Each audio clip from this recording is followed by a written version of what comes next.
बिस्मिल्लाहिर्रहमानिर्रहीम, अस्सलाम वालेकुम जी। मेरा नाम ज़ीशान नूर है। उम्मीद करता हूँ तमाम लोग खैर आफियत से होंगे। आज की एक तो सबसे अहम डेवलपमेंट जो है वो आपको मालूम है कि आईसीसी चैंपियनशिप का पाकिस्तान और इंडिया का क्रिकेट का मैच था और वो पाकिस्तान बुरी तरह हार चुका है। उसके ऊपर आखिर में थोड़ी सी बात करेंगे, लेकिन उससे कबल जो है वो दो बहुत अहम डेवलपमेंट्स हैं पाकिस्तान की सियासी सूरत हाल के हवाले से, जिसकी कुछ तफसीलात आपके सामने रखनी है। एक तो नाजरीन, इमरान खान के खिलाफ बहुत सारे लोगों को लॉन्च किया गया गुज़श्ता 2 सालों के अंदर। पॉलिटिकल लोग उसके अंदर बहुत थे, उसकी जमात के साबका लोग बहुत सारे थे। लेकिन अब जो है वो शायद ये महसूस होता है और कुछ लोग ये क्लेम करते हैं कि इंजीनियर मोहम्मद अली मिर्जा साहब को उनके खिलाफ लॉन्च किया गया है। और इंजीनियर मोहम्मद अली मिर्जा साहब की कुछ ऐसी स्टेटमेंट सामने आई हैं, एक पॉडकास्ट के अंदर कुछ ऐसी बातें उन्होंने की हैं कि जिसके बाद उनकी ये बातें कंट्रोवर्शियल महसूस होती हैं और यूं महसूस होता है कि शायद वो किसी और के कहने के ऊपर ये बातें कर रहे हैं। उन्होंने क्या ऐसी बातें की जिसके बाद ये महसूस होने लगा कि उन्हें किसी ने कहा कि आप ये बातें करें और उन्होंने वो बातें करना शुरू कर दी। उसकी थोड़ी सी तफसील आपके सामने रखूंगा। दूसरे नंबर के ऊपर नाजरीन, जो पाकिस्तान के अंदर इलेक्शन होते हैं, चाहे वो बल्दियाती इलेक्शन हो, जमनी इलेक्शन हो या जनरल इलेक्शन हो, उनके हवाले से एक सर्वे रिपोर्ट जो है वो जारी करता है एक इदारा, उसका नाम है पतन डेवलपमेंट ऑर्गेनाइजेशन। उसका दफ्तर इस्लामाबाद के अंदर होता है और हर इलेक्शन के अंदर पतन ने अपनी तमाम फाइंडिंग्स दी, तमाम तर रिसर्च दी, उन्होंने तमाम तर चीजों का एनालिसिस करके उन्होंने लोगों के सामने चीजें रखी। और 2018 के इलेक्शन के हवाले से भी उन्होंने बहुत सारे सवाल खड़े किए थे कि उस वक्त क्या हुआ था, और उस वक्त शायद उनके ऊपर इतना प्रेशर नहीं आया। लेकिन अब 2024 के इलेक्शन की उन्होंने 1 साल की रिपोर्ट जो है, 1 साल मुकम्मल होने के ऊपर जो उन्होंने जामिया रिपोर्ट सामने रखी है, उसमें उन्होंने जो जो इंकशाफात किए हैं इलेक्शन के हवाले से, वो शायद बर्दाश्त नहीं हो सके। और मौजूदा हुकूमत ने और एस्टेब्लिशमेंट ने या ताकतवर लोगों ने कह लें आप, उन्होंने जो है वो पतन के दफ्तर को इस्लामाबाद के अंदर सील कर दिया है। वजारत दाखिला के हुक्म के ऊपर पतन का जो दफ्तर है इस्लामाबाद के अंदर, उसे सील कर दिया गया है। और जो सरवर बारी साहब हैं, जो ये तमाम तर रिकॉर्ड लेके आए सामने, तमाम तर सर्वे फाइंडिंग उन्होंने सामने रखी, वो मुल्क से बाहर हैं और उनके घर के ऊपर भी 2-3 दफा छापे मारे गए। ऐसा क्या उन्होंने इस रिपोर्ट के अंदर लिखा था कि जिसकी वजह से ये तमाम तर छापे मारे गए, तमाम तर सूरत क्रिएट की गई? वो रिपोर्ट बड़ी अहम है, वो भी जरा आपके सामने रखेंगे। तो सबसे पहले मेरा ख्याल है कि हम बात कर लेते हैं जो इंजीनियर मोहम्मद अली मिर्जा साहब ने इमरान खान के हवाले से कुछ बातें की हैं और माजी के अंदर वो क्या बातें करते रहे, यानी कि माजी करीब के अंदर उनसे बहुत ही मुख्तलिफ बातें वो कर रहे हैं। इंजीनियर मोहम्मद अली मिर्जा साहब की जो दीनी उनका इल्म है या उनकी जो एक मुख्तलिफ सोच है बाकी तमाम मकतब फिक्र के उलमा से, उनकी एक बहुत बड़ी फॉलोइंग पाकिस्तान के अंदर मौजूद है। अब मैं भी बहुत सारी वजह से उन्हें पसंद करता हूं, उन्हें सुनता भी हूं। एक बहुत बड़ा तबका है पाकिस्तान का, खुसूसन नौजवानों का, जो उन्हें सुनता है और उनकी बात से इत्तेफाक करता है।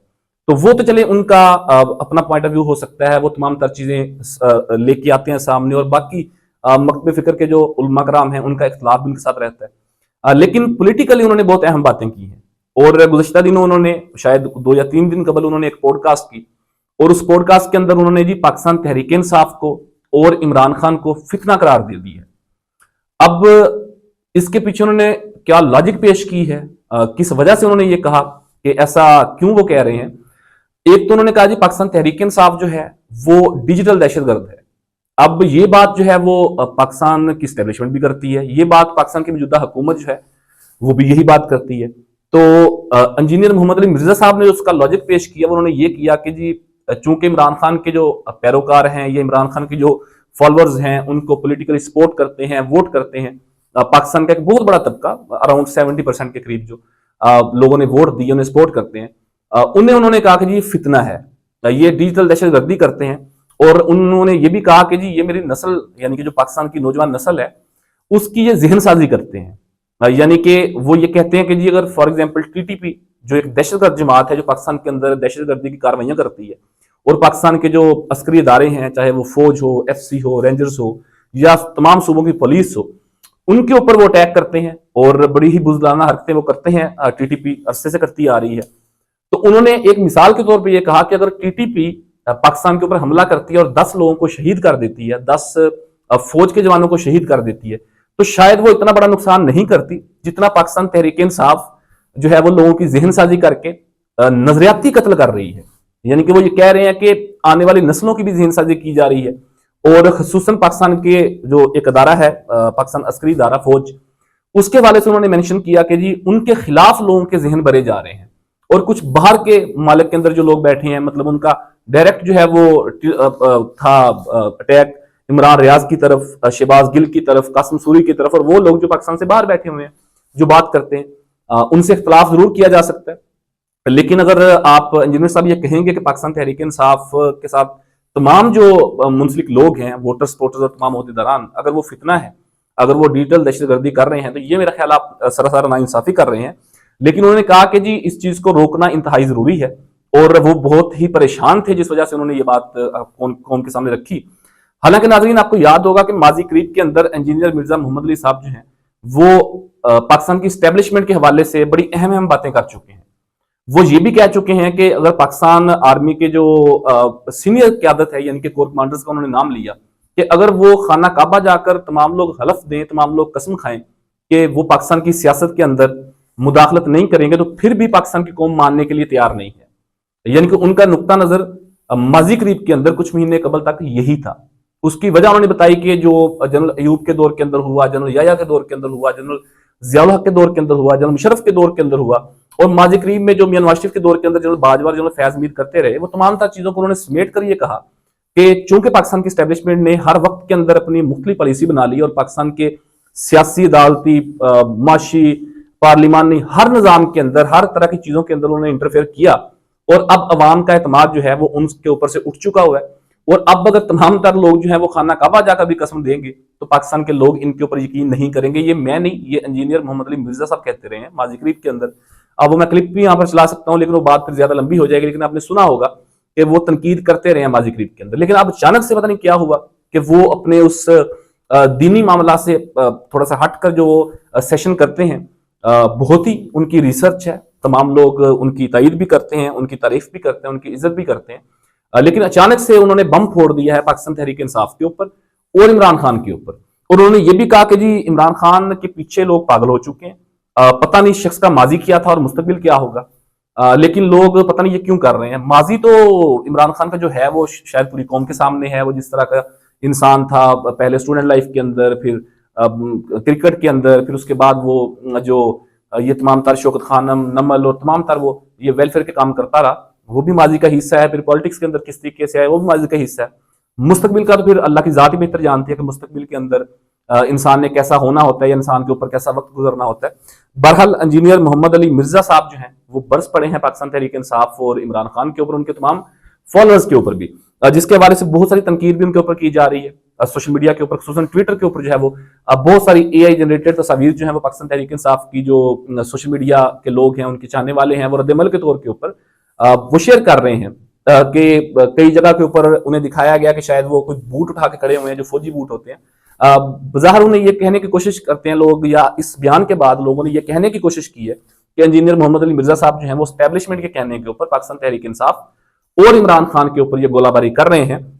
लेकिन ये उन्होंने जो है वो एक बयान दिया कुछ दिन कबल, उसके ऊपर रद्दमल भी आया। अब देखते हैं कि आने वाले दिनों के अंदर मिर्जा मोहम्मद अली साहब जो हैं वो क्या इसके ऊपर अपना नया मौकफ सामने रखते हैं, या पाकिस्तान तहरीक इंसाफ बतौर जमात इसके ऊपर क्या रद्दमल देती है। फिर जो भी तफसीलात होंगी जरूर आपके सामने रखेंगे। दूसरी नाज़रीन, जो सबसे अहम खबर है या सबसे अहम जो डेवलपमेंट है, जो उसकी जो तफसीलात आपके सामने रखी है, वो पतन के हवाले से। अब पतन डेवलपमेंट जो ऑर्गेनाइजेशन है नाज़रीन, ये हमेशा हर इलेक्शन के बाद ये अपने सर्वेस जारी करती है, रिसर्च करने के बाद, चीजों को डिग आउट करने के बाद फिर तमाम तरह चीजें सामने रखते हैं और उसको एक्नॉलेज किया जाता है, उसको माना जाता है, क्योंकि वो इंडिपेंडेंट जो है वो ऑर्गेनाइजेशन है, वो किसी के कहने के ऊपर चीजें नहीं करती। हर इलेक्शन के अंदर उन्होंने across the line, across the parties उन्होंने जो है वो चीजें लोगों के सामने रखी। लेकिन पतन की पहले भी रिपोर्ट सामने आती रही, लेकिन अब चूंकि इलेक्शन को गुजरे 1 साल तकरीबन हो चुका है, 1 साल से कुछ दिन ज्यादा हो चुके हैं, तो 1 साल मुकम्मल होने के ऊपर जो पतन ने रिपोर्ट्स रखी हैं सामने, वो शायद बर्दाश्त नहीं हो सके मौजूदा हुकूमत को, और उस हुकूमत को यहां तक ले आने वाले जो लोग हैं शायद उनको भी बर्दाश्त नहीं हो सकी वो। और उन्होंने जो पतन के सरबराह हैं सरवर बारी साहब, उनके घर के ऊपर छापे भी मारे, और जो पतन का दफ्तर है इस्लामाबाद के अंदर उसको सील कर दिया गया है। और उन्होंने जो रिपोर्ट जारी की है उसकी कुछ तफसीलात मैं आपके सामने रखता हूं। एक तो नाज़रीन, उन्होंने इलेक्शन से कबल, यानी कि 8 फरवरी 2024 का जो इलेक्शन था उससे कबल की जो रिगिंग थी, यानी कि जिसे प्री पोल रिगिंग कह सकते हैं, उसका भी उन्होंने कुछ कटा चटा सामने रखा। और दूसरा, उन्होंने इलेक्शन डे, यानी कि जो पोलिंग डे था 8 फरवरी 2024 का, उसका भी उन्होंने रिसर्च करके कुछ एनालिसिस करके सामने रखा।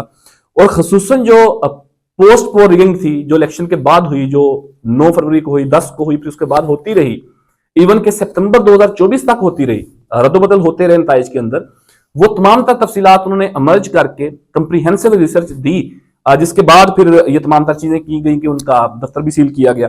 अब जो रिपोर्ट पतन जारी की पतन ने, उसके अंदर वो लिखते हैं कि जी इलेक्शन से कबल वो तमाम तर चीजें खैर आप भी बखूबी जानते हैं, लेकिन रिपोर्ट का मकसद ये होता है, जब कोई इदारा, जब कोई डेवलपमेंट ऑर्गेनाइजेशन रिपोर्ट देती है, तो उसका मकसद ये होता है कि वो इसके ऊपर कायम है, वो उसके रद्दमल में, उसके जवाब के अंदर भी अपने आप को पेश करने के लिए तैयार होते हैं, फिर उसके ऊपर स्टैंप लग जाती है। मैं आप कोई और दूसरा तीसरा बंदा बात करेगा कि रिगिंग हुई, उसकी वो वैल्यू नहीं होगी। अगर कोई इस तरह का क्रेडिबल इदारा ये बात करेगा तो उसकी वैल्यू ज्यादा हो जाती है, वो क्रेडिबल हो जाता है, उसको एक्नॉलेज करते हैं लोग। तो उन्होंने जो रिपोर्ट दी है उसके मुताबिक उन्होंने कहा जी इलेक्शन से कबल जो निशान छीन लिया पाकिस्तान तहरीक इंसाफ से, फिर निशान के बाद, निशान छीन जाने के बाद आजाद हैसियत में भी लोगों को कन्वेंशन नहीं करने दी गई, लोगों को आप कह लें कि इलेक्शन कैंपेन नहीं करने दी गई, लोगों को पोस्टर नहीं लगाने दिए गए, झंडा नहीं लगाने दिया गया, और कैंडिडेट्स को हलकों के अंदर नहीं आने दिया गया, लोगों की गिरफ्तारियां हुई, और इलेक्शन के दिन तक ये सारी चीजें होती रही।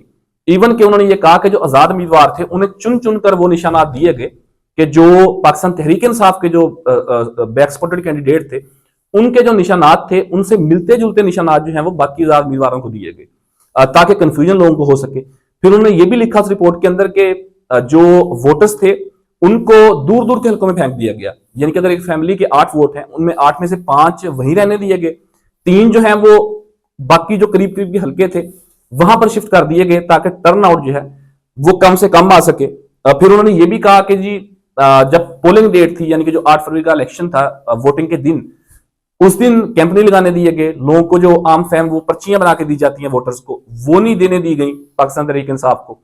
फिर पोलिंग के अंदर, यानी कि पोलिंग बूथ के अंदर जो है वहां पर भी उन्होंने रिगिंग की बात की। उन्होंने कहा कि जी वो प्रिजाइडिंग ऑफिसर्स थे, जो स्टाफ था, वो भी मैनेज किया गया था, वो भी अपनी मर्जी का लगाया गया था। और फिर इवन के जब फॉर्म 45 तैयार हो रहे थे 8 फरवरी की शाम को, यानी कि 5 बजे के बाद जब पोलिंग डेट खत्म होती है, तो उसके अंदर भी बहुत सारी तब्दीलियां की गई। अब फिर इलेक्शन रूल ये कहता है कि अगर 5 बजे तक वोटिंग की टाइम है, तो अगर 5 से पहले जो लोग पोलिंग स्टेशन की चारदीवारी के अंदर दाखिल हो जाएंगे, वो अपना वोट कास्ट करेंगे, भले आधा घंटा, पौना घंटा या घंटा ऊपर भी लग जाए, लेकिन उनका वोट कास्ट होगा, ये इलेक्शन रूल कहता है। लेकिन उन लोगों को वोट कास्ट नहीं करने दिए गए। फिर जिन पोलिंग स्टेशन के ऊपर पाकिस्तान तहरीक इंसाफ का जोर था, पाकिस्तान तहरीक इंसाफ के वोट ज्यादा थे, टर्नआउट ज्यादा था, वहां पर जो है वो पोलिंग स्लो करवा दी गई ताकि वोट कम डाले जा सके। तो ये तमाम तर चीजें उन्होंने पोलिंग डे से पहले और पोलिंग डेट तक की बताई। फिर उससे आगे जो उन्होंने 8 फरवरी के बाद जो उन्होंने इंकशाफात किए कि क्या क्या रद्दोबदल हुआ, क्या क्या तब्दीलियां की गई, क्या क्या किस किस तरीके से रिगिंग की गई, वो बड़ी दिलचस्प है। एक तो उन्होंने कहा कि जी जो लाहौर में खसूसन जो टर्नआउट था वो कुछ हलकों में 100% रहा, यानी कि 100% टर्नआउट रहा। पाकिस्तान की तारीख क्या, दुनिया की जो इलेक्शन की तारीख है उसमें कभी ऐसा नहीं हुआ। टर्नआउट मैक्सिमम 40 to 45% के अराउंड जो है वो टर्नआउट होता है, जो मैक्सिमम टर्नआउट होता है जनरल इलेक्शन के अंदर। लेकिन उन्होंने कहा जी 100% टर्नआउट भी रहा। फिर कुछ हलकों के अंदर जो सूबाई नशिस्त है उसके ऊपर तो टर्नआउट 40, 42, 45% रहा, लेकिन जो उसके ऊपर कौमी असम्बली की नशिस्त थी वहां पर टर्नआउट जो है वो 90 अबव कर दिया गया। यानी कि कोई ऐसा बाशऊर बंदा कि जो एमपी साहब को तो वोट नहीं डाल रहा, लेकिन एमएनए साहब को डाल रहा है उसी सीट के ऊपर, तो इस तरह की रिगिंग उन्होंने बताई कि वहां पर हुई। फिर उन्होंने ये भी कहा कि कमिश्नर पिंडी जो थे, रावलपिंडी के जो कमिश्नर थे लियाकत चट्टा साहब, उनकी जो स्टेटमेंट आई थी जिसमें उन्होंने कहा था कि पिंडी डिवीजन की तमाम सीटें मैंने मैनेज करके दी, और उन्होंने कहा कि इस रिगिंग के जिम्मेदार चीफ इलेक्शन कमिश्नर और चीफ जस्टिस पाकिस्तान काजी फैज ईसा हैं, उन्हें गायब कर दिया गया, उनका पता ही नहीं आया था। हालांकि अगर उन्होंने एलिगेशन लगाया था तो उन्हें प्रोसीड करना चाहिए था, कोर्ट के अंदर बुलाना चाहिए था, उसका बयान लेना चाहिए था, उनसे पूछा जाना चाहिए था कि आपने इतनी बड़ी बात क्यों कर दी, आप ग्रेड 20 के ऑफिसर हैं, लेकिन उन्हें गायब कर दिया गया। फिर उसके बाद उन्होंने ये भी कहा कि मखसूस सीटें जो हैं वो अभी तक नहीं दी गई, पंजाब की और वफाक की सीटें जो हैं वो अभी तक खाली हैं। मखसूस नशिस्तों का फैसला भी 17 जुलाई को आ चुका है, सुप्रीम कोर्ट ने दिया, लेकिन उसके ऊपर अभी तक जो है वो मखसूस नशिस्तों को अलॉट नहीं किया गया। फिर जो है वो सेनेट की नुमाइंदगी नहीं है, केपीके की नुमाइंदगी नहीं है सेनेट के अंदर, इस बात का भी उन्होंने जिक्र किया। फिर जो इलेक्शन डे के अंदर जो मोबाइल फोन सर्विस बंद की गई थी उसको भी उन्होंने रिगिंग का एक बहाना करार दिया। फिर उन्होंने ये कहा कि जी जो पोलिंग डे है यानी कि 8 फरवरी 2024 उसको जो इलेक्शन होंगे उनके तमाम तरह डॉक्यूमेंट्स जो है वो फॉर्म 45 की शक्ल के अंदर वो ठीक 15 दिन के बाद इलेक्शन कमीशन की वेबसाइट के ऊपर अपलोड करने होते हैं। ये इलेक्शन रूल कहता है, लेकिन कई महीने तक नहीं किए गए। तो ये तमाम तर उन्होंने जो चीजें हैं इसके अंदर और बहुत सारी बातें हैं, एक लंबी रिपोर्ट है, उसके ऊपर बात करेंगे तो बहुत लंबी बात हो जाएगी। लेकिन ये तमाम तर चीजें जो है वो उन्होंने अपनी उस पतन की जो 1 साल इलेक्शन मुकम्मल होने के बाद रिपोर्ट जारी की उसके अंदर तमाम तर चीजें उन्होंने लोगों के सामने रखी। लेकिन इसकी आड़ के अंदर उनके दफ्तर के ऊपर छापे मारे गए, उनके घर के ऊपर छापे मारे गए और उनका दफ्तर जो है वो पतन का वो इस्लामाबाद के अंदर बंद कर दिया गया। और माजी करीब के अंदर इसी पतन की रिपोर्ट को हवाला देते हुए कुछ शोज किए थे। पाकिस्तान के एक सीनियर एंकर पर्सन है काशिफ वासी साहब, उन्हें 15 दिन के लिए ऑफेयर कर दिया गया था। तो ये सूरत हाल है कि एक तो चोरी ऊपर से सीना जोरी, एक तो 8 फरवरी को इलेक्शन चोरी किए गए, इलेक्शन के अंदर बड़ी धांधली की गई, बड़े पैमाने के ऊपर धांधली की गई, अब उसको रोकने के लिए सीना जोरी भी की जा रही है। तो ये पतन की एक नई रिपोर्ट थी, इसकी तफसीलात थी और उनके हवाले से जो बड़ी डेवलपमेंट थी। तीसरी क्रिकेट मैच के हवाले से वो तो आप जानते हैं कि 242 रन का पाकिस्तान ने टारगेट दिया इंडिया को, लेकिन बासानी उन्होंने 42 ओवर के अंदर जो है उसको पूरा कर लिया। एक शानदार इनिंग खेली।